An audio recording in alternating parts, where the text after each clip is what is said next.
Dear colleagues, let's start again on session 2, the enlargement process. We already discussed a bit during the past session because Ukraine has brought the debate about EU enlargement back to the forefront. From the beginning, enlargement was important as an instrument to promote peace, prosperity, and also economic stability. At the same time, it raises questions about, of course, the internal reforms, and Belgium is also prepared to support the candidate countries to their efforts to join also the Union, but the EU has to be future-proof, and that's a challenge. We have to be prepared so that its policy, finance, and internal decision-making process are ready for the enlargement. This also requires an open discussions, as we know, in the field of common foreign policy, of replacing the required unanimity by qualified majority voting, so that we can act more quickly and swiftly to the different crises we are with. So, as I said already in my introductions, we don't need only firefighters, but we also need architects. These were the words of Jacques Delors. And so we have to make Europe again future-proof, ready for the enlargement. And I think we have a lot of interesting speakers, 3 to be specific. But before we start, I just want to mention that you can already register your request to speak following the instructions. You already know how it works now. You can find it again on the little paper on your table. But I'm very honored that we have today also Mrs. Federica Mogherini. She's now rector of the College of Europe, which is also situated in Bruges. But I remember that she was also very present during the past EPCs, always present, which is very important, as you know, for the parliamentarians. So very happy to see you again, Mrs. Federica Mogherini, and I give you the floor. Thank you very much, Elsa. Thank you. I would like, through you, to thank the Belgian presidency and the parliamentary dimension of it, in particular for 2 reasons. First of all, for inviting me in this conference. Indeed, for me, it has always been a very important setup. Not only when I was High Representative and Vice President, but also when I was member of the Italian Parliament. So I feel home. I feel double at home. Actually, I feel home 3 times. Because also you brought this Inter-Parliamentary Conference to Bruges, which is now my new home as Director of the College of Europe. So welcome to Bruges, if I may. And thank you for inviting me, in particular in this panel. I'll share with you what I think and what I see as an individual, as a person, in my new capacity as Director of the College. I will do this maybe with a little bit of an unconventional thinking, if you allow me. I was quite free even when I was in office in the European Union, even more so today. First of all, I think that we have seen and we are seeing today, in this last year and a half, I would say, a radical shift in the mindset of the European Union. I think also in the majority of member states and national parliaments, but we will see this in the debate, from seeing the enlargement as a merit-based process mainly in the interest of the candidate countries that are joining the European Union, to an approach that sees the enlargement process as in our own interest in the European Union. And I think this is a very healthy and smart shift of mindset. I believe that we have to consider these 2 starting points. This as a first one, the enlargement, the restarted engine of the enlargement process is first and foremost responding to our own interest in the European Union, and our own geopolitical interest, Coming from the previous session, it is quite clear that being part of the European Union is not only a guarantee for security and resilience and stability for the countries that join the Union, but also for the rest of the continent. And we cannot afford anymore having any vacuum in the continent. And the second mindset shift that I think is happening, and I hope will accelerate even further, is to consider actually enlargement not as an enlargement, but as the process to complete the integration of our continent. I never liked the word enlargement, to tell you the truth, because it supposed that there is a center and that center enlarges to the periphery. I think that, and I speak being a national of a founding member state, I think that actually what we have done over the last 70 years is actually a process of reintegration of a continent that has been divided in many different waves of history, and that in many different ways of history has been then reintegrated in a political and economic process. And I believe that today it is a matter of completing the integration of the European continent to those European countries that are already European but are not members of the European Union. This is also why I never liked the expression of the European perspective. The Western Balkans, Ukraine, Moldova, Georgia don't need a European perspective. It's already Europe. They need a European Union membership perspective, and they need a credible one, I believe, and we need them to have a credible one. The second point I would like to make, so the first one was the strategic relevance of enlargement and the need for a mindset shift on first, understanding that it is in our own interest, and second, to understand that it is about reunifying our continent. The second point I would like to make is on the conditionality. We always refer to the fact that this is a merit-based process. I think it has become quite evident in the last 5 to 10 years that sometimes the conditionality was not only the conditionality required on the candidate countries side, but sometimes we had our own conditionality inside the European Union and inside member states. And sometimes we have seen candidate countries doing what they needed to do, but not always on the European Union side there was enough responsiveness in the past to welcome them or to accelerate the process because of, I would say, a lack of conditions or sometimes political conditions on the European Union side. I believe that it is very important to stress the fact that the reforms are conditions in the candidate countries.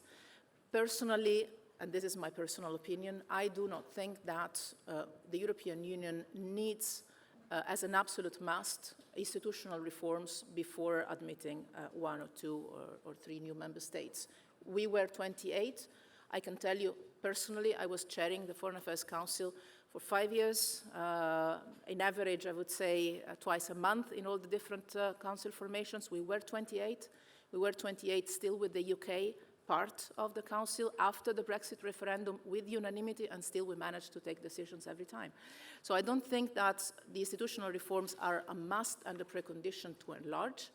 I think enlargement would be a very good opportunity to do institutional reforms that we might need anyway, but I would be very, very worried if we create a certain conditionality on our side that we would not accept new member states unless and until we do internal reforms, because I fear that this might be a boomerang or a self-fulfilling prophecy on our side. So obviously, there will be 1 or 2 elements that would definitely need to be looked at, more, I think, than institutional reforms, and that is the budget, own resources, and the review of all policies, especially if we imagine a European Union that turns from 27 to 37.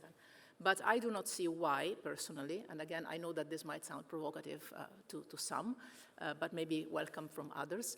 I don't see why it shouldn't be possible to have 1, 2 additional member states, even in very short time, once the conditionality is met on the candidate countries' side. Last point I would like to make, as the rector of the College of Europe today, you expect it from me and allow me. I think that a key element of this process is education and training. And this is why I'm so proud that together with the Commission, thanks to the Commission support, but also thanks to the Council support, the College of Europe is opening for the first time after 30 years a new branch in Tirana in Albania, specifically focused on the European transformation and integration process, specifically focused at training and forming a generation not only of young people in the countries that will enter the European Union, but also in the member states, to know much more about how the European Union completes the integration process and how to connect with those countries and with those societies and institutions that are not part of the European Union yet. This is a work that we already do a lot here in Bruges and in Natolin, where we have the other campus in Poland. Having students and officials trained from 50 countries, so well beyond the EU member states.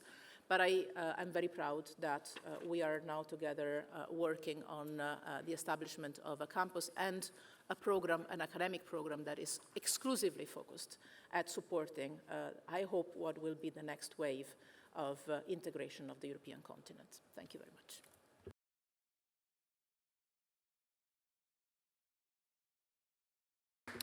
Thank you, Mrs. Mogherini, for talking about not enlargement, but reintegration.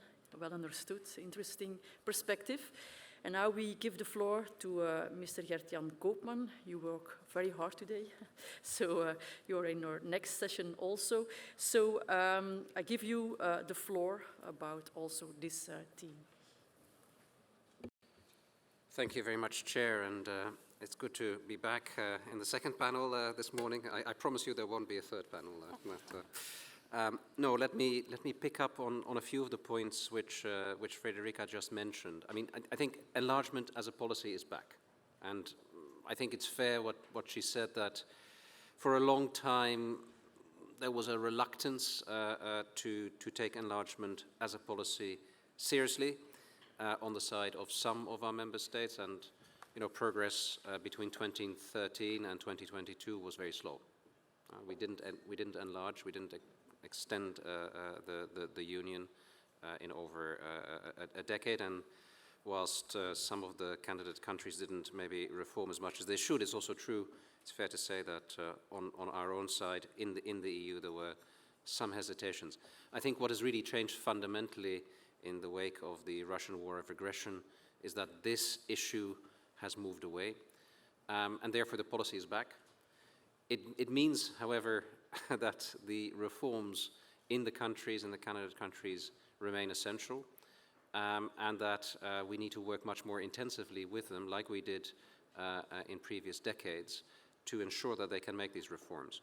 There's an important point here, which is that the acquis, so the corpus of legislation nowadays, is at least 3 times larger than it was back in the early 2000s. So enlargement is hard. It's not a straightforward process. It is like, I sometimes compare it with rewriting the operating system of a computer. We all have these updates which you from time to time need to install, and it really changes quite fundamentally the way an economy and even in some respects a society works. And this takes a bit of time. It's a process that requires a sustained effort, a consensus across the political spectrum in a candidate country to succeed. I would also say that given the size of the challenge, there has been an innovation in enlargement policy which we don't talk about enough, but which is actually materially very important, which is that there are elements of progressivity already today that make it easier for the candidate countries to come closer. Many candidate countries already today participate in EU programs. Under the energy community and the transport community, many of the countries in the Western Balkans already participate to some extent in the internal transport market and in the internal energy market. Ukraine as well. So we see that it is essential to bring these countries closer as they move towards us. And I think that is a development which, in the present geopolitical context, is actually particularly relevant, and I would expect that we will strengthen it. In fact, the Commission has proposed to do so for the Western Balkans as part of the Western Balkans growth plan, which we issued last November. I would also say that the energy in the countries themselves is a lot higher than it was maybe a few years ago, because everyone sees that enlargement might happen, and some of the countries are actually a little bit closer to the finish line than others. And here I would like to echo something that Frederica said. It is not excluded that some of these countries might get close much more quickly than some people think. Not all, but some. And then, of course, the question for us will be, what do we do in those circumstances? I don't want to prejudge the debate that will no doubt need to take place about internal reforms in the EU, and these internal reforms are necessary independent of enlargement, as we have said many times. But one could indeed argue whether enlarging by one or two countries would be conditional, would necessitate such reforms. That is not something that is immediately, intuitively obvious. So the dynamics of enlargement have also changed fundamentally with the trio in the East. Enlargement used to be, for a long time, a story of the Western Balkans and Turkey after the standstill at which the negotiations with Turkey came in 2018. It was an exclusive affair of the Western Balkans, but now with the trio in the East, this has changed dramatically, and it has given a new impetus to the process. Fourthly, we have learned lessons from enlargement. Enlargement is not a policy that is universally popular in some of our own member states. I'm not sure what would happen if we completed the negotiations and if a government decided to put up a vote, a referendum, if it were to call a referendum on enlargement in one of our member states. It's not clear what would happen. So we have put a lot of emphasis under the renewed enlargement policy on what we call fundamentals first: rule of law, anti-corruption, really the foundations of a free and modern open European society. And that remains, of course, critical given the number of countries we are talking about. And on this, I think there is a very interesting juxtaposition of the geostrategic need of enlargement on the one hand, but equally on the other hand, the need to stick with the merit-based process. We cannot sacrifice the merit-based process, the need for these fundamental reforms to be taken on the altar of geopolitics. That will not work. That will not be tolerated, I think, by the people who ultimately need to stand for this. So that is why I repeat what I said earlier on: enlargement is a hard process. It's not something that can be achieved overnight and very easily. Now, in terms of where we are today, after the historic decisions taken by the European Council in December last year to decide to open negotiations with Ukraine and Moldova, and also to do this in respect of Bosnia-Herzegovina once the necessary degree of compliance with the membership criteria is met, we are, of course, in a process where the reforms continue at pace, and where we work together extremely closely with the countries concerned to take this forward. I think that it is equally clear that the foreign policy dimension of enlargement, in other words, CFSP alignment with our common foreign and security policy, is gaining traction and is becoming even more important in this context. And you see this in the debates about some of the countries concerned, where we de facto require progress in CFSP alignment going forward. Final point I would make is that because time is of the essence, and we cannot have any trade-offs between the geopolitical necessity and the merit-based process, progressive integration and drawing them closer remains fundamental. I already, in the previous session, mentioned the Ukraine plan, which should also be seen as an economic reform plan linked with the deep and comprehensive free trade agreement which Ukraine and Moldova, for that matter, enjoy with the EU. So it provides an anchor for progressive integration already. We have proposed a similar approach for the Western Balkans, where we have set out 7 areas of internal market integration that could bring the countries much closer, much more quickly, combined with a facility that would indeed spur economic reforms and investments, thereby together holding out the prospect of a doubling of the size of these economies in the next decade as they integrate amongst themselves and with the EU economically. I think this is something which out there we need to look at very, very carefully.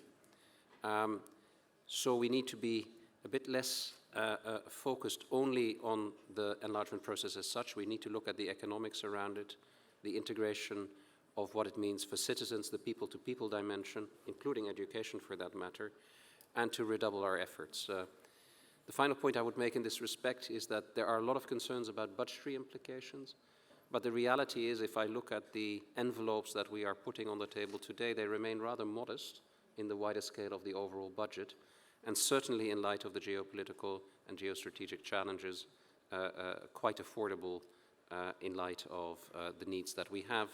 And they have also been prioritized by European heads of states and government in the revision of our financial framework, which was adopted on the 1st of February this year. So all in all, these are very, very important times for enlargement.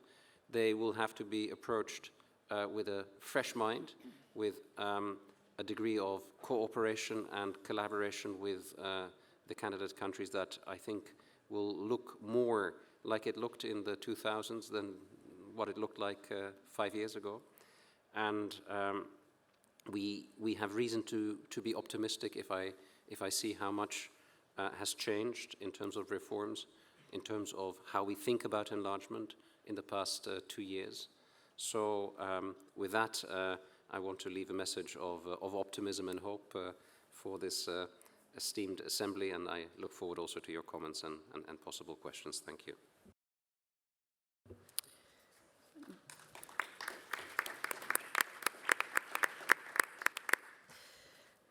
Thank you, Gert-Jan, to put all the elements on the table, the optimistic ones, the hopeful ones, but also the hard ones. It's important to have a balanced view. I think you have an interesting contribution as well.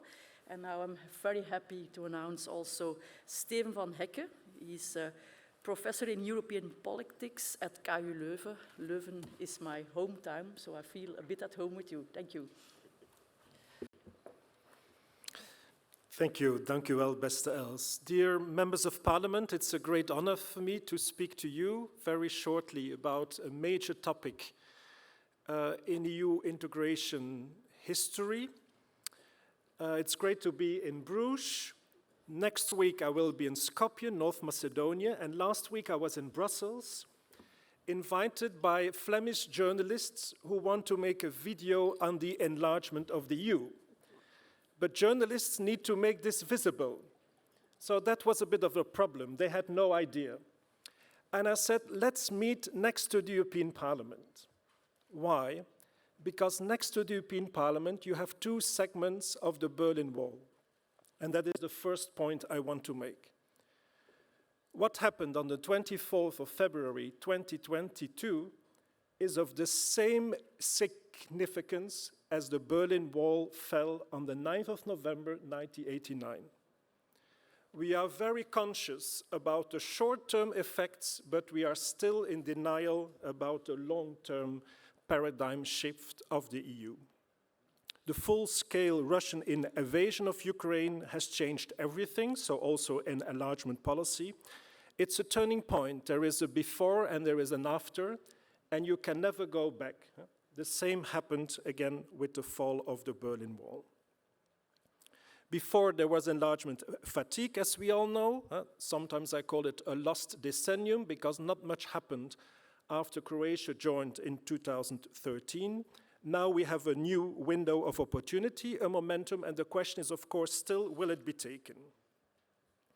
My second point is more at the meso level, how to convince the EU to enlarge, and particularly the domestic audiences of the so-called old member states, because that is the tricky thing. We don't need to convince the member states of Central and Eastern Europe. The question is how to convince domestic public opinion in the old member states, particularly Western Europe. I think there are three reasons. They have already been mentioned. The first one is the strategic one. It's about geopolitics. It's about reuniting the European continent, making it more safe and stable. The second, how to convince domestic public opinion in Western Europe, is the business opportunities. It's an economic challenge. When I'm talking here in Flanders to students or other interested citizens, I give them the example. I rather see a Flemish bank opening a new ATM machine in a central square in Kiev than a Ukrainian bank opening a new office at the Grand Place in Brussels. So it's also in the interest, in the economic interest, I think, to have a stable internal market also on a wider continental scale. The third is the most difficult, but it's the most important. We have to bring a clear, honest, transparent perspective to the younger generations in these member states. In the short run, it might be for old Western Europe a good idea that brain drain helps to solve our problems on the labor market, but in the mid and the long term, it is a catastrophe. So we need to bring a clear message to them that it's worth being a nurse, worth being an engineer, worth being a teacher in applicant EU and member states. We will only be able to convince them if they have a clear example. In the short term, that's my third and last point, how can we summarize what happened in the last 2 years, which is quite spectacular, all the different steps that have been taken? For me, it's a no-brainer that these applicant member states will join, so it has to take place, and also conditionality, it has already been mentioned, and the accession criteria are a no-brainer. We cannot give in as far as the EU is concerned. The real questions are the timing. Without a clear deadline, honestly, it will not work. A deadline is fine. You can even miss a deadline, but you need a deadline. It's up to the Commission, not to the European Council President, but it's up to the Commission, and I hope they will be more courageous in the next term. The second one is, of course, we have 10 countries, but we also need to distinguish. For Ukraine, we might need some creativity in thinking about transition measures, but that's totally different from a Montenegro. Montenegro can easily join, and it would also have a new impetus, I think, in the Western Balkan regions. The third question is political leadership. Because after all, even if the criteria are met, think about even what happened with Bulgaria and Romania. They met all the criteria of the Schengen zone, but it's still a political decision. The same applies with EU and membership. So what we currently lack is political leaders who are willing to convince, mentally prepare their audience that at some stage in 5, 10, 15 years, the EU will count 30, 35 members. Last time, it took the EU 15 years before the Big Bang enlargement took place, and it took 20 years before the Lisbon Treaty came into force. This is a tricky thing, it has already been mentioned. I agree with Rector Mogherini, I'm not in favor of linking these two issues. The EU should do its homework. You don't need enlargement to be convinced that some internal homework needs to be done, and you don't need internal homework to be convinced that enlargement should take place. Both should take place, ideally at the same time, but the one cannot wait for the other. Those who link them, those who make the one conditional vis-à-vis the other, are probably or lack the courage to say that they are not in favor of new member states, because then they can easily hide behind the lack of EU internal reform. compared to what happened 30 years ago, I think this time we have less time than 50 years waiting for new members and 20 years for treaty reform. Thank you.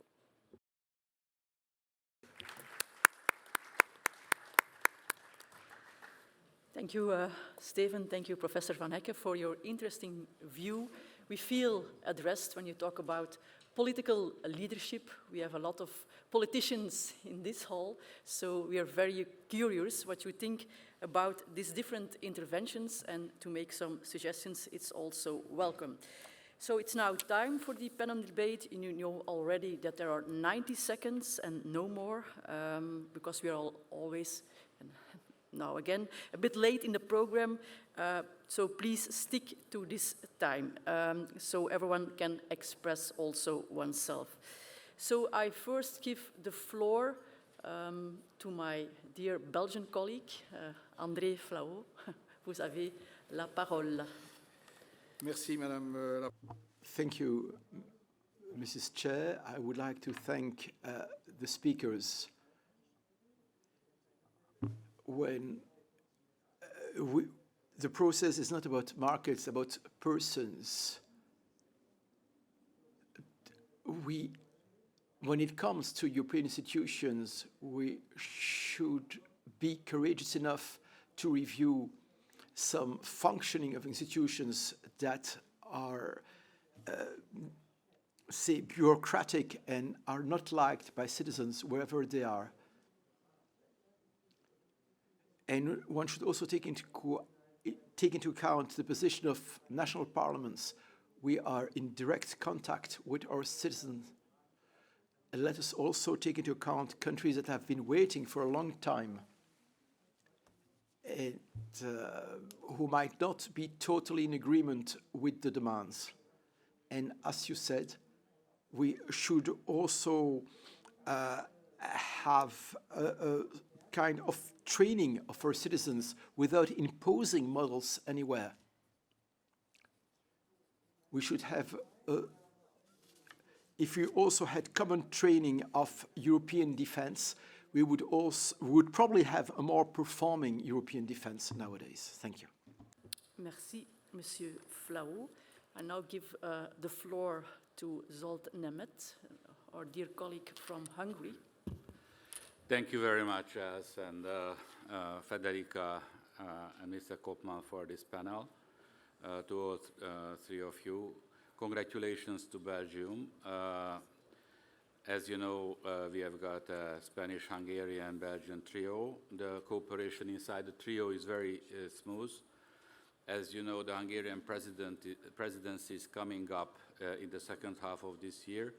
And I would like to inform the colleagues who are here that the Inter-Parliamentary Conference is going to take place in Budapest on the 9th and the 10th of September this year. You are all welcome. 24 is the 20th anniversary of the 10-country enlargement when Hungary became a member. And enlargement is not just a Hungarian, but it is a trio priority, as it is reflected at this meeting.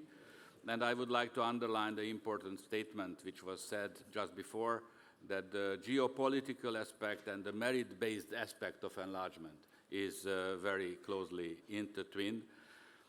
For this reason, we are planning to have a very dynamic enlargement agenda. We plan to have a Balkan summit and the European Political Community Summit as well in Hungary. And I would like to welcome our friends from the Ukraine, Moldova, Bosnia as candidate countries, and Georgia candidate status should also soon happen. Enlargement is back, as it was said, and we have to owe this to Mr. Putin, because this kind of understanding of the geopolitical importance of enlargement owes a lot to the aggression. And I would like to thank as well to the European Commission, Mr. Koopman and Mr. Commissioner Várhelyi. I think we should make the first country group a member of the European Union. Because we are running out of time. Thank you. Very, very quickly, I would like to undersign to this strategic approach. Thank you very much. Thank you, and please also the others stick to the time because we have also still lunch to do. Now I give the floor to Mrs. Zovko from the European Parliament. Yeah, thank you very much, and I'm very happy as well to see Madame Mogherini here, who was a former High Representative who started from Sarajevo with the messaging that enlargement is a security, peace and security issue, and it still is.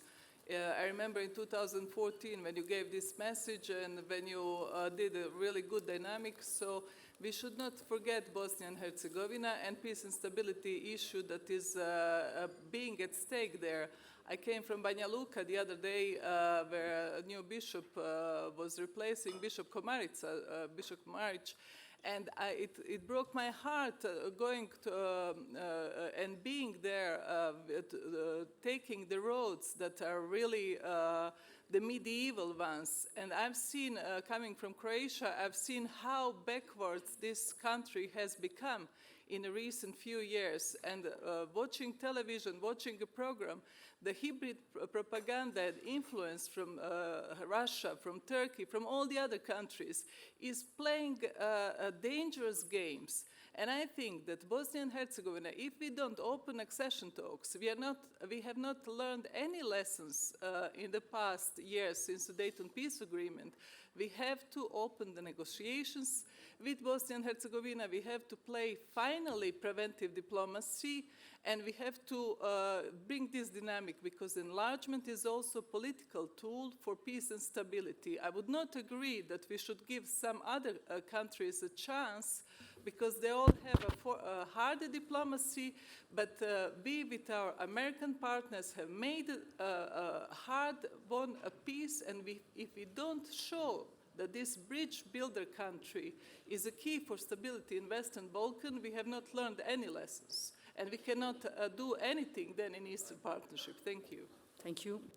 Now I give the floor to a colleague of Austria, Reinhold Lopatka. Thank you very much, dear Chair. In session one, we focused on Ukraine, which has now the candidate status, which is an important sign of solidarity, of course. Now I want to direct our attention to the Western Balkans. Together with Croatia, Czechia, Greece, Italy, Slovakia and Slovenia, Austria started the initiative, Friends of the Western Balkans. We share a special responsibility for keeping the Western Balkans high on the EU political agenda and for supporting the region's EU path. We call for a renewed vigor and acceleration of the accession process, and we call on EU institutions to present a clear agenda for gradual and accelerated integration with concrete implementation steps based on fair conditionality and the principle of own merits. As the region is exposed to destabilizing factors such as hybrid threats, disinformation, or illegal migration, this agenda could give fresh impetus for deeper cooperation in the field of the common foreign and security policy. Enhanced cooperation, we think, would make us more effective in facing external pressures and the countering Russia and other harmful narratives in the region. Therefore, we should speed up, not only in this speech, but also in the enlargement process. Thank you. Thank you. I give the floor to Nikola Mazar from Croatia. Poštovani predsjedavajući, Dear Chair, esteemed guests, dear colleagues, members of Parliament, as the youngest member state, and it's been 10 years, we returned the enlargement issue to the EU's agenda during our presidency of the European Union. And in the context of Russia's aggression, it gained new relevance and framework in terms of protecting European security and stability, and became priority for our policy. The Republic of Croatia openly supports the enlargement process. Croatia sees enlargement as an investment in the future peace, stability and security. Croatia welcomed the decision of the European Council from December 23 on the opening of accession negotiations with Ukraine and Moldova, as well as the granting of candidate status to Georgia. We also welcome the complete and unequivocal commitment of the European Union to the prospect of membership of the Western Balkans. And on this occasion, again, we call for the acceleration of their accession process based on credible reforms, fair conditionality, and the application of the principle of own merits. Allow me to avail myself of this opportunity to remind you that the foreign ministers of Croatia, Austria, the Czech Republic, Greece, and Slovakia, Italy, and Slovenia adopted the Gottweg Statement of Friends of the Western Balkans, which gives strong support to the Union's enlargement and confirms full commitment to the European future of the Western Balkans. Last year's decision to grant candidate status to Bosnia and Herzegovina was based on strategic considerations, and we are convinced that there is growing awareness that enlargement policy is the most powerful stabilization instrument of the European Union. I give the floor to Haris Georgiadis from Cyprus. Thank you.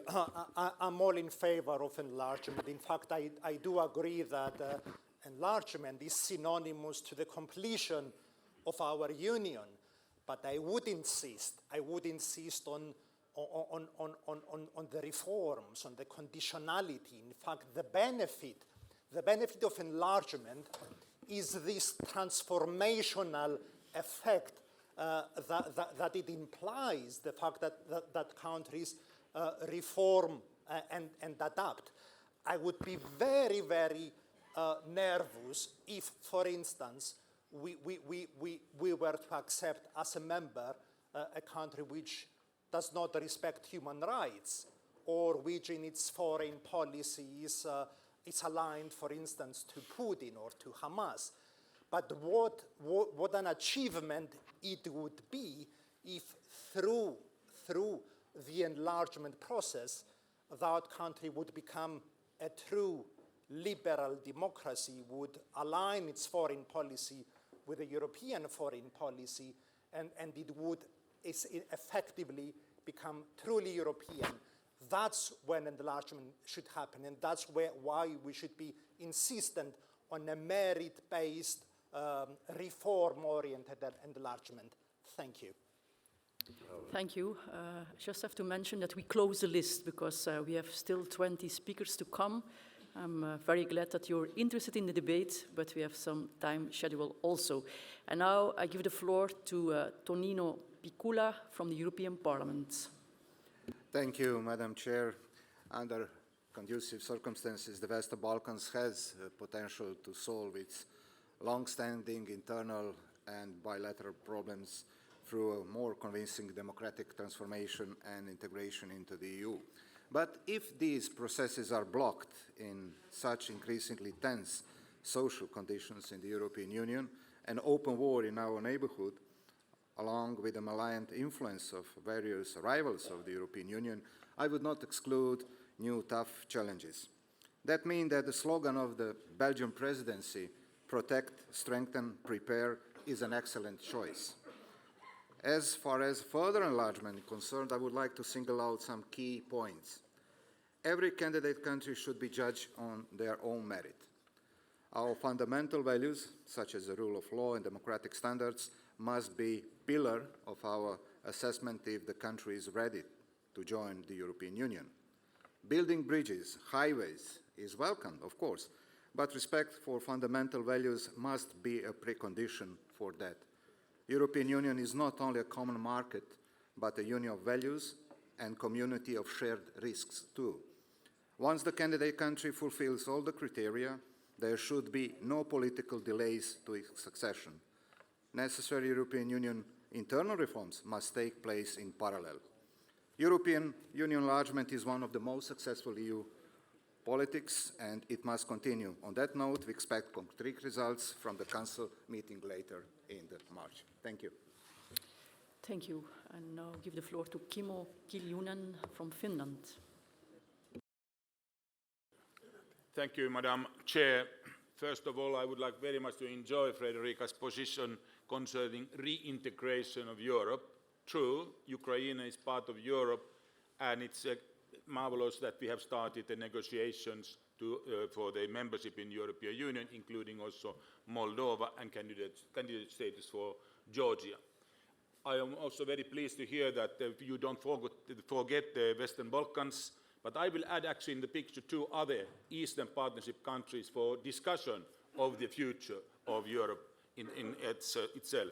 Armenia, after this catastrophe in Nagorno-Karabakh, they are looking for Europe today. They are looking for Europe, and actually the government has some merits also in terms of human rights, democracy, and rule of law. But even further, I'm brave enough to think also about Belarus. We in Council of Europe have actually a constant presence of Belarusians headed democratic forces headed by Svetlana Tikhanovskaya. They are permanently present there, and they have expressed strongly the view of European perspective. We strongly support that one. We are investigating that very seriously in terms of Council of Europe side. But I actually propose to you as a chair here now that next meeting of us, we should invite also democratic forces of Belarus, Svetlana Tikhanovskaya, to address to us, and we can seriously start also discuss with them institutional way, if it's feasible. Thank you very much. Thank you. Then I give the floor to Dimitrios Mansos from Greece. Yes, thank you. 4 points I would like to add. First point, we welcome the revival of the enlargement or reintegration debate regarding Ukraine, Moldova, and Georgia, but also the West Balkans, whose European perspective was agreed and promised in Thessaloniki, Greece, 21 years ago. Second point, we feel that the European Union should actively support its enlargement process in a structured and binding framework based on merit, namely reforms, with no exceptions from the Copenhagen criteria and the values our Union enshrines. Third point, the old dilemma, enlargement or deepening, has already been answered. We need both. We should closely monitor and ensure reforms regarding rule of law, independence of the judiciary, and protection of minorities' rights. The case of the Greek minority in Albania sadly highlights the work that still needs to be done.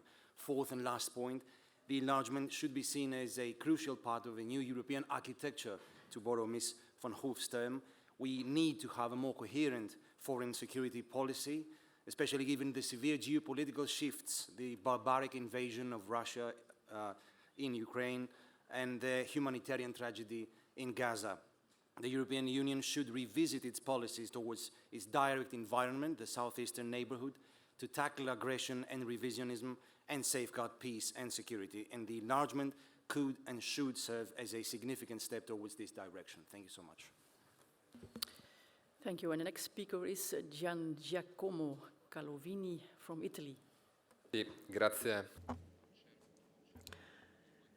Thank you, Chair. I will express myself in Italian to be able to express myself faster, and I hope to be able to express on behalf of the entire Italian delegation a position that is absolutely in favour of an enlargement. We are fully convinced that new challenges may be successful, as in the past with the Baltic countries and the Eastern European countries. So we are fully convinced that what was a successful procedure in the past will be such in the future, and that includes Moldova and the other countries. Now, today, we are experiencing a very particular period. We're talking of the rule of law, freedom. This is on one side of the field. On the other side of the field, we have opponents who are in denial of these values, and it is undeniable that in the past and currently there are countries and external forces that are trying to undermine Europeans' balance and dynamics, and we must try to contrast this. And as it has already been said, we mustn't sacrifice merits. We mustn't concede an enlargement without respecting the fair criteria. And another very important aspect is that we must avoid in Europe a process and that will go against the values that we have always upheld and which are the pillar of a story and a history that is one of success. Thank you. Then I give the floor to Javier No, I already had. Richard Coles from Latvia. Ucrania nos ha demostrado que the Ukraine has shown us that the enlargement is a strategic necessity, as it is in Moldova and in Western Balkans. But there are two questions that have to be solved simultaneously. First of all, we have a conflict in the east, and we have a big conflict in the south. The answer that we have provided for the east is pretty good. We have trained and we have provided weapons, but in the south, we have had a correct policy, which means everything but lethal equipment. And it hasn't really been very successful because we haven't been able to train one single operational battle troop. And when we speak to the Africans, what they say is, well, if you're white and Christian, you provide us with weapons, but if you're black and Muslims, you only give us what is politically correct. And the consequences, Wagner and thousands of dead people, because we've sent people to a certain death because they haven't been properly dead. So our UTMs have been perfectly useless. So this is something that has to be solved. We have to get away from the politically correct, and we have to move towards what is useful. Secondly, I think that we cannot have unanimity, which means blocking resolutions. I think we have to move towards a qualified majority. All the rest is just beautiful words. Thank you. Now I give the floor to Richard Coles from Latvia. Thank you, Madam Chair. Well, it's been 20 years since the largest EU enlargement, taking on board 10 countries. Europe still stands strong, united as never before. This is what we echo. So therefore, any hesitation on going further with enlargement with another 10 countries would be a false assumption. Everyone that being part of EU for the past 20 years, we have enjoyed the largest influx in our economy growth, security as well. So therefore, it should be applied to the candidate countries as well. Merit-based approach is absolutely valid. Rule of law, absolutely. But what we have to make a clear 100% conditionality is the full compliance, not partial, but full compliance with the CFSP and CSDP policy. There should be no circumvention on these two policies. If the candidate countries fulfill these, only then we can go further. Because in the geopolitical times we live in, those two policies are paramount, that the candidate countries are actually in line with the EU policy enlarged. Last point I wanted to make, overproduction of regulation. That should be addressed for the incoming new European Parliament and the Commission as well. We have to apply the policy one in, one out, because really we are overproducing sometimes regulations, and that's why putting artificial hurdling blocks to the candidate countries. Thank you. Thank you, Richard. And the next speaker is Laurinas Kasunias from Lithuania.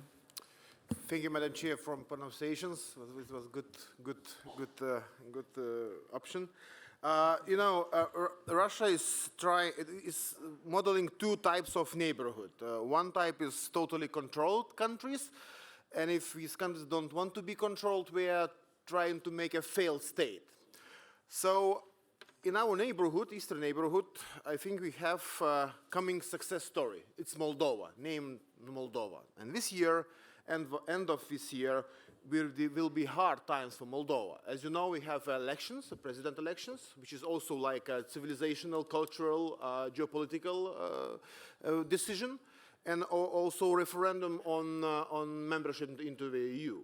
So be sure Russia will do a lot of things against Moldova, from informational warfare to hybrid pressure, many things. Just a good example, last week the puppet government of Transnistria requested for joining Russian Federation. So it's just beginning of turbulent times. So it's a question of mine, and I want to just highlight that Moldova will be on tension, will be paid by Russia harsh pressure. So do we have a contingency planning? Do we have contingency planning from EU already to be ready, to react, not just, with statements, but also to help the government as a state to survive this pressure? Because it's a question: do we have success story or not? Thank you very much. Thank you. Je donne la parole maintenant à Gilles. The floor is given to Mr. Baum from Luxembourg. Enlargement or integration process is concerned, it's clear that Russia is trying to widen its circle of influence in the Balkan countries, as we saw during recent elections. Do you think it would be useful, or do you see the possibility of speeding up negotiations with countries with which the European Union is already in talks? I'm thinking in particular of Albania, Northern Macedonia, Montenegro, and not forgetting Moldova. Given the complicated diplomatic relations between Bosnia and Serbia and the Kosovo, do you think that these three countries should join the European Union at the same time? Thank you so much. Then I give the floor to Carmelo Abela, de Malta.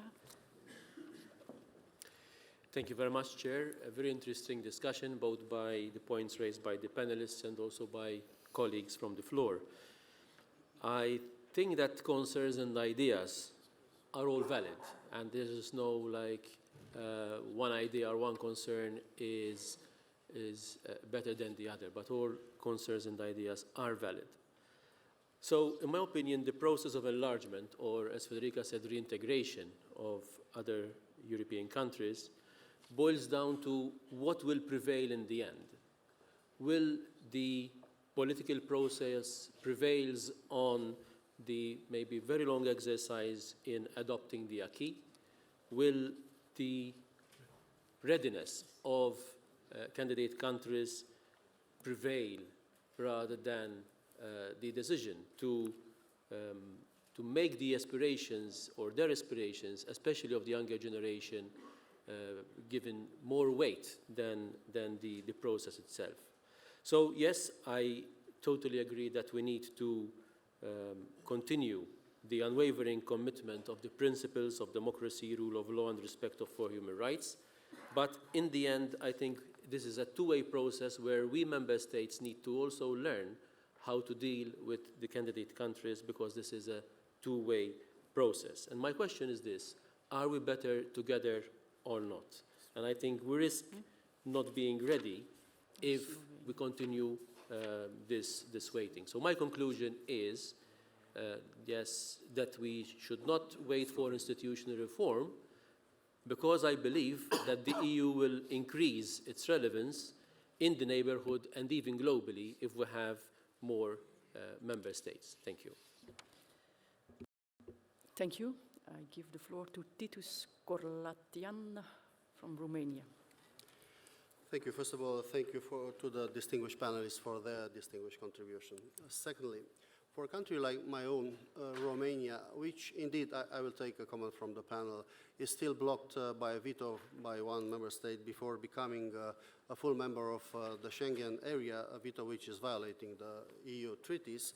For such a country, it's essential what is happening in the neighborhood on both the Balkans and the Eastern Europe, because we are looking with the fundamental interest to see the advancement of the integration on both dimensions, European and Euro-Atlantic integration, what is the case, of course.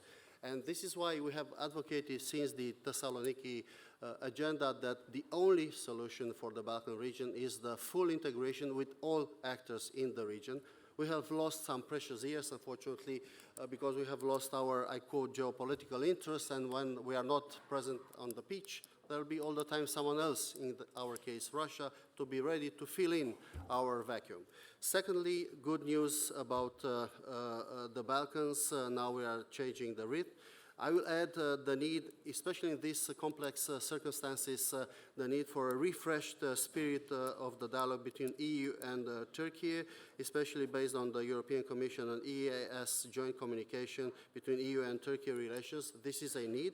Last but not least, good news about Ukraine, Republic of Moldova, and Georgia. We are fully supportive for the adoption of the negotiation frameworks with Moldova and Ukraine in April, May this year, and for the first IGC meeting in the first semester of this year. Thank you so much. Thank you. I give the floor to Predrag Bakovic from Slovenia. Thank you, Madam Chair. Dear colleagues, the world is undergoing a major test due to numerous crises, areas, and geopolitical changes. That is why Slovenia believes that the EU must remain highly united and coordinated of these issues, also with the aim of strengthening and positioning as a global actor. EU enlargement as a political and transformational process is even more important now in such times we are facing. We believe that expansion both the East and to the Western Balkans is the geostrategic interest of the EU. We fully support Mr. Charles Michel's statement by 2030, we meaning member states and candidates must be ready for expansions.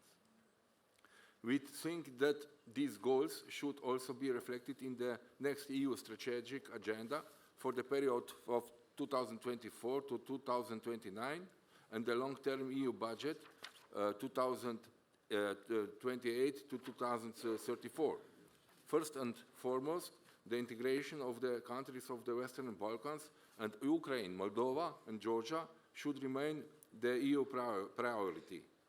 Slovenia continues with an active policy and supporting on the EU enlargement process within these countries. We want to encourage the process of the countries in the accession process, and we are particularly focused on the accession process of Bosnia and Herzegovina. Hopefully, year 2024 would be an important milestone for the Bosnia and Herzegovina to access to the EU. Dear colleagues, I firmly believe that successful and credible enlargement process is an investment in peace, stability, and prosperity on the whole European continent. Thank you. Thank you. And now I give the floor to different candidates. And first I give the floor to Georgia and dear colleague Maka Bochorisvili. Thank you, Madam Chair. It's an honor for me to represent Georgia as an EU candidate country at this conference today. I would like to express my gratitude for the support that Georgia received from EU member states to achieve this historic decision last December. It is significant that we are discussing EU enlargement at the Security and Defense Conference. This is proof that a safe and secure future for the European Union lies in our unity, while ensuring this unity requires the enlargement of the area of peace, security, and prosperity without delay. Georgia's fight for independence and sovereignty dates back over 30 years. Despite Russia's aggression and its continuous illegal occupation of Georgian regions, we managed to transform the country and secure its place among democratic nations. However, we still have a long way to go to achieve our ultimate goal. We committed ourselves to necessary reforms, and we need strong allies and support on this path. Time is extremely precious, and in today's complex, changing, and unpredictable world, it would be a big geopolitical mistake to waste it on formalities and encountering wrong perceptions. For the success of the enlargement policy, EU membership negotiations should start immediately with all candidate countries. We all need effective mechanisms for integration, removal of existing barriers where possible in order to accelerate the process of economic and political integration of candidate countries into the European Union. It's clear that the success of enlargement policy is directly linked to European security, and it should not be hampered for any reason. Thank you. Thank you. And then I give the floor to Radu Maria from Moldavia.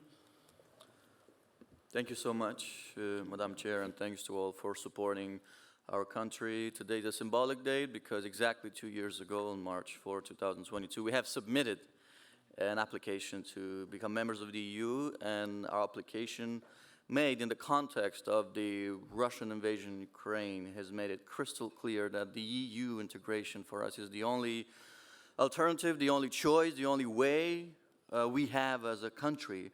And our goal to join the EU is not only about economic growth and infrastructure projects, but it's first of all for us the fastest way to ensure peace in our country and democracy, which is threatened by hybrid means every day from the Kremlin in the wake of the presidential elections and EU referendum that we're going to hold in 2024. Of course, we believe that the negotiation process should be a merit-based, and that's why we were implementing structural reforms, justice reform, fighting corruption, and also we're strengthening our capacity. We recently created a new position of Deputy Prime Minister on EU integration and created a new office of EU integration under the Prime Minister. And all this progress is important in light of the historic EU referendum that we're going to have this year, where Moldovans will decide on their future. And that's why it's so important to have the support from you, and we'll ask you to accelerate the negotiation process and endorse your governments to organize an intergovernmental conference for launching official negotiations with Moldova during Belgian presidency, and last but not least, to approve a growth plan for Moldova to help us stay afloat economically. Thank you so much again for all your support.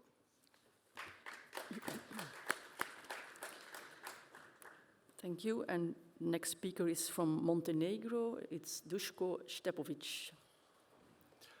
Thank you very much, Madam Chair, for giving me the floor. Dear colleagues, it is with great pleasure that I address you today on the topic of the EU enlargement, particularly concerning the progress and aspirations of Montenegro. First of all, after the election of the new government, the strong political will of Montenegro institutions to intensify the negotiation process and continue achieving tangible results in the field of judiciary particularly is clearly visible and recognized in the latest European Integration Council meeting.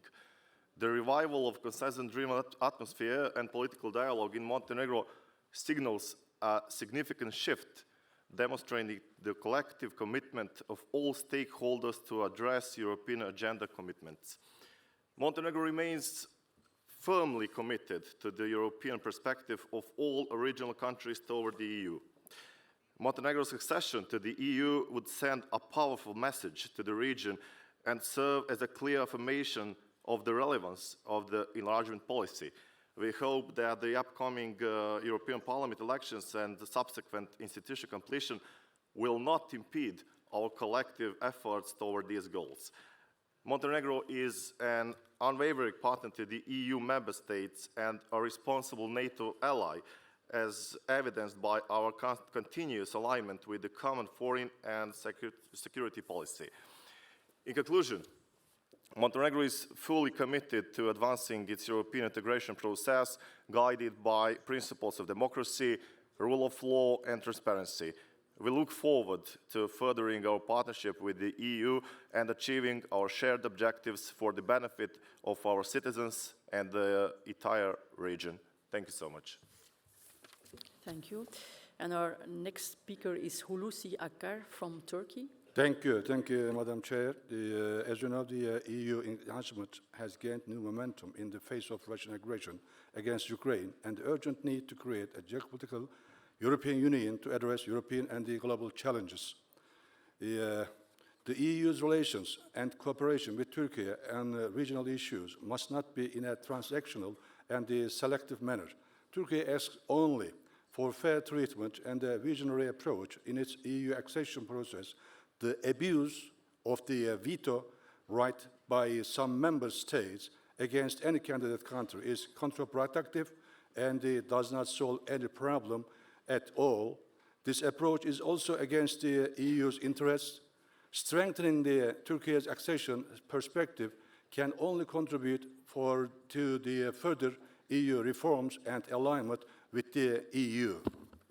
The EU accession process remains a strategic goal for Turkey. Turkey is the longest-standing candidate whose membership contribution to the EU would be the most meaningful, useful, and comprehensive. Meanwhile, we expect the European Union to remove the measures adopted by the Council against Turkey in 2019. At the December EU summit, unlike other candidates, Turkey was not referred to in the enlargement section of the conclusions. Furthermore, the regional report regarding EU-Turkey relations drafted by the High Representative and the Commission was not taken up in the summit and postponed to the next one. We hope that the report will be taken up at the next summit in March and endorsed by the European Council so that we can strengthen our cooperation in all areas, including security, defense, and the foreign policy. Thank you. Thank you. And then I give the floor again to Ivana Klimpush from Ukraine. Thank you very much. Yes, we totally agree with Federica. It is about reintegration of Europe because we are, from Ukraine, returning right now back to historic, cultural, political, and economic map of Europe, from where Russian Federation, being a Russian empire, then Soviet Union, has been trying to erase us for centuries.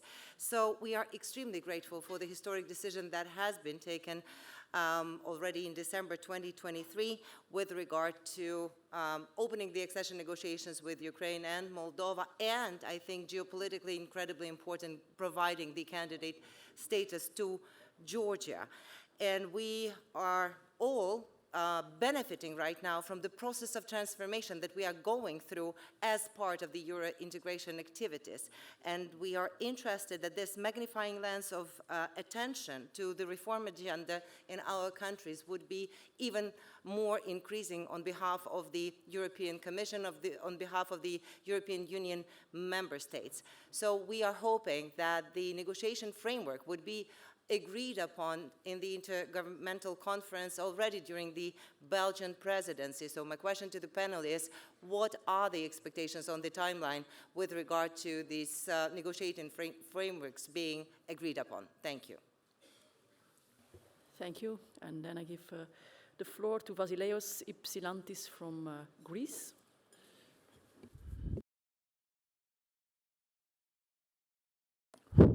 Thank you, dear Madam Chair, dear colleagues. My country's position is that the EU reforms could proceed in parallel with accession process, and I think that EU is fit to enlargement, but at the same time we have to ensure that the integrity and European acquis, the European Union must enlarge if it wants to stabilize its immediate neighborhood and prevent Russian influence for growing in the region. Both EU and its future member states must be prepared in the required reforms, especially in 3 areas: rule of law, capacity to act, and EU budget. Thank you very much. Thank you. And then I give the floor to Minas Lidika from Lithuania. Merci, Madame President. Thank you, Mrs. Chair. Is a success story.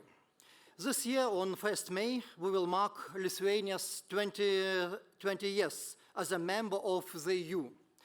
We believe this is success for us, Lithuania, and for the EU as well. Enlargement countries now have a historic window of opportunity. All parties involved, the EU members and aspirants, must accelerate their respective efforts to advance on the enlargement path. Enlargement process should remain merit-based. We expect full adherence of aspirants to common foreign security policy positions and sanctions, as well as setting priorities, rule of law reforms, and public communication on the EU, keeping citizens well informed and resilient to mailing disinformation. We welcome the historic decision by the European Council to start EU accession negotiations with Ukraine and Moldova. The decision to open accession negotiations is well deserved for Ukraine, and as a strategic geopolitical step of the EU side, fulfilling our moral obligation and expanding the zone of security and stability in our neighbor space. Despite brutal threats from Russia, Ukraine and Moldova have effectively implemented the reforms, strengthened their institutions, and firmly aligned with European values and principles. We will continue to support the accession process.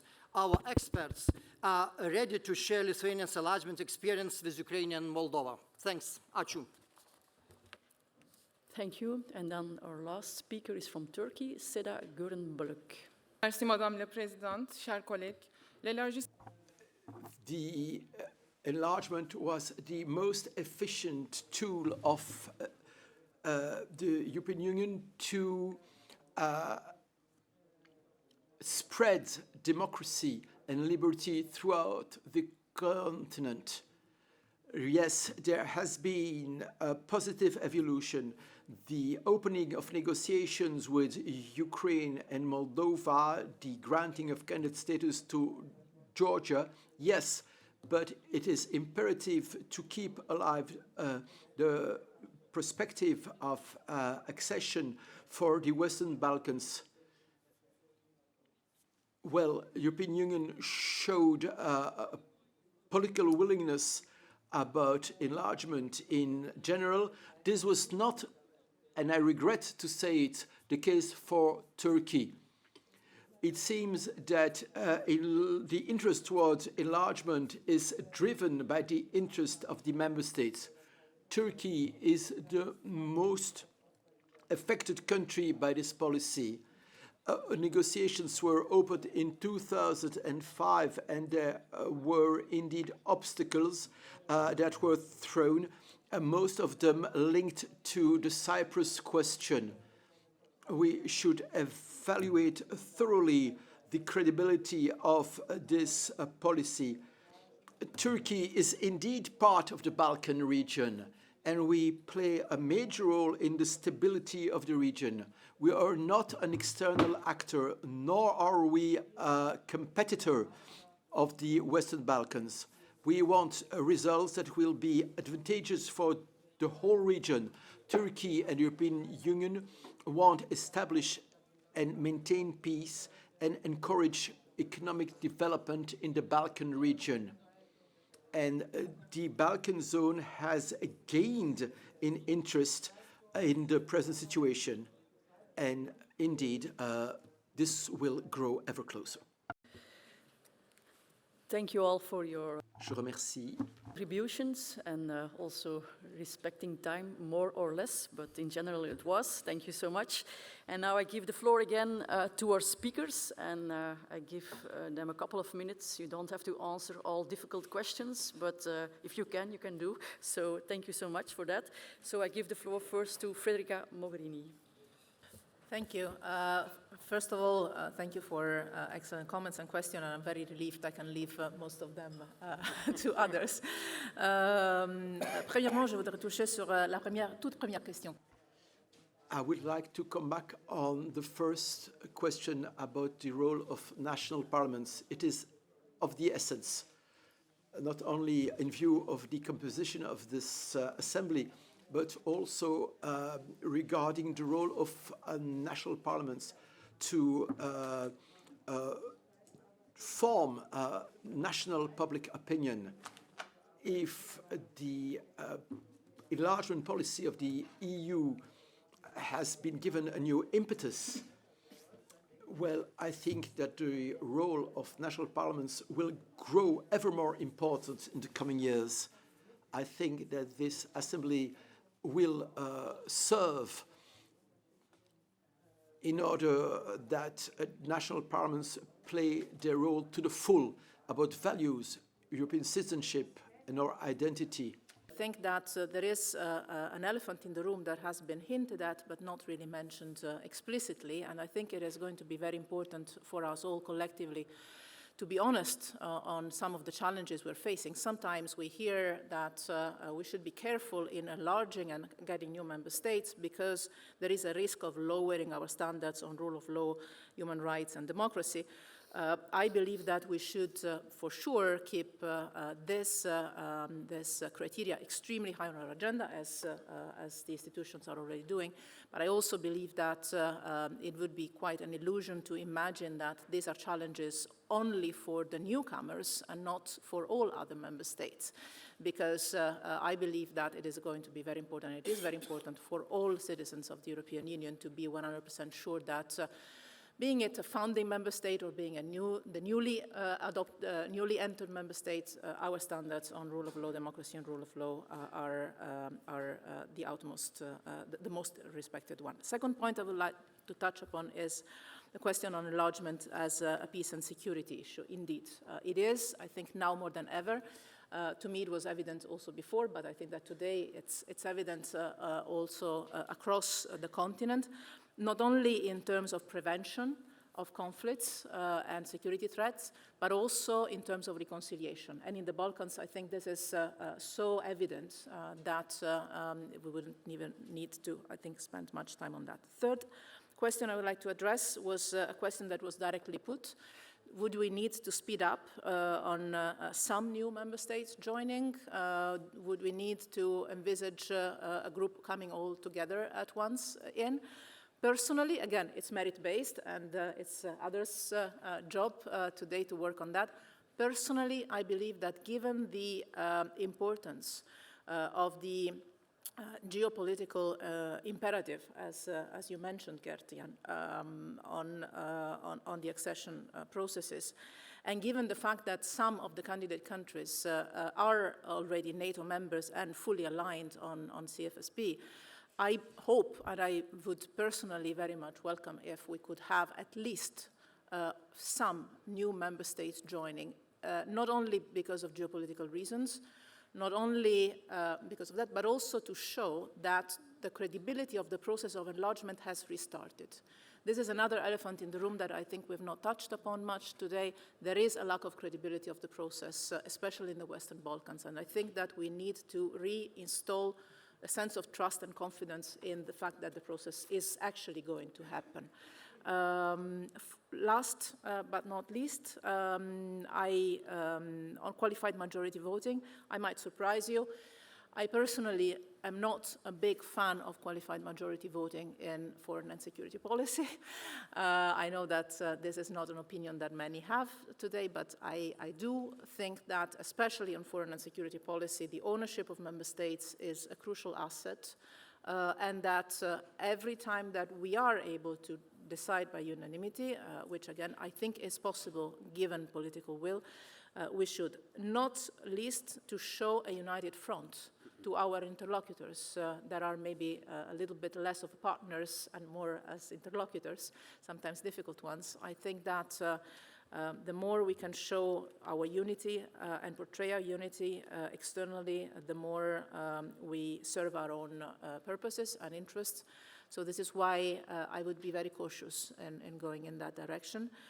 And personally, I think, if I can be very blunt and I conclude, I wouldn't expect major issues on foreign and security policy in terms of unanimity decisions with the new member states or the future new member states, more than what we are facing already today.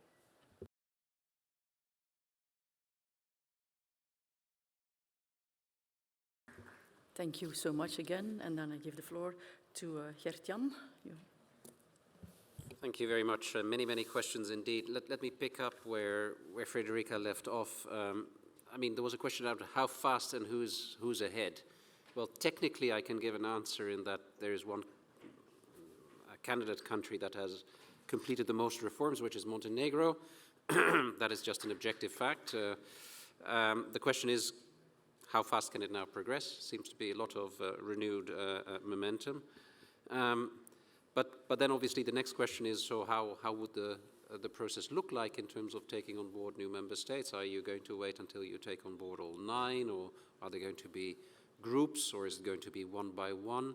Those questions are genuine political questions, but my own personal view is that we do need to take account of the fact that if countries are ready, making them wait for a very long period of time would be problematic. So on a purely personal basis, I would be more looking at maybe small groups of countries joining as and when they are ready.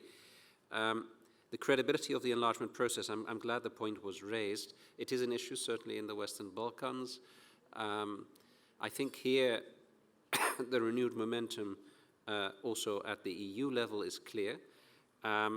We will need, to be honest, in the decisions and decision-making in Council, also to resist the temptation to deal with bilateral issues in the context of the enlargement process. That's always a risk, and it could derail the process, which is why I personally think in the longer run, maybe this issue of unanimity for some of the steps in the process on which there is presently a debate should be looked at carefully. In terms of other countries, two were mentioned explicitly, Armenia and Turkey. Turkey, of course, is a candidate country. I would like to remind everyone it is a candidate country. The negotiations are at standstill, but we have produced, together with the High Representative, a report suggesting concrete action. Turkey is, of course, a very important partner, and working on the areas that we have identified in a mutually beneficial manner would bring, we believe, many benefits. So we also hope that the discussion on this report will take place soon, and that we can create some trust by working more closely on issues of mutual interest. Armenia is a different story. Here we have stepped up our support financially, economically. The country needs to decide where it is headed. It is confronted with many challenges, economic but also military. We, from our side, believe that the EU needs to stand with the country and assist it. But here the process is likely to be one that takes a path through different steps, not a very fast process of alignment as some have highlighted. I would maybe conclude by commenting on, there was a question on the negotiation framework. On this, I think our President has been clear that the Commission will be proposing negotiation frameworks for Ukraine and Moldova very shortly, so still this month. And I would like to conclude by a general observation, which is that the nature of this debate, which we're having today, and the energy in the room, shows that enlargement is back, because we didn't used to have these debates a few years ago. Thank you. Thank you. And now, last but not least, I give the floor to Professor Van Ecke. Yes, very shortly. Just one point, a question of Mr. Baum from Luxembourg about the speed of the process. It's already happening, given the speed, what we have seen, the decisions that have taken place in the last 2 years. So we already are in a different trajectory. That's the first point. The second point, I think the moment of truth, as far as the EU is concerned, will be the negotiations for the next MFF, because then it will become clear whether the EU has money set aside for accession. And three, I would go for the 2 M's. So Moldova, because of the particular situation that it currently is, and I think indeed it's very crucial as we speak. We cannot give in to blackmail from Moscow. That means that if you are not in control of your full territory, it's not a reason not to become a member of the EU. And we have 2 interesting examples. Western Germany started as a founding member, and Cyprus is a full member of the EU. So let's make that clear vis-à-vis Moscow. And Montenegro, I think, to send a clear message to Banja Luka and Belgrade, that the future is in Brussels, is part of the EU. I think this would be a real new momentum creating for all the 6 Western Balkan countries. Thank you.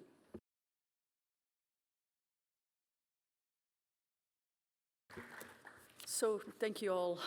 Thank you to the speakers for your hopeful and also positive messages in these turbulent times. And you called also the elephants in the room. Also important to mention them, to know for sure which elephants we are tackling. But it's important to have that window of opportunities for this enlargement, for this reintegration, and indeed to give a real step in that European integration to all candidate countries. Thank you so much for being with us and to give your insightful contributions.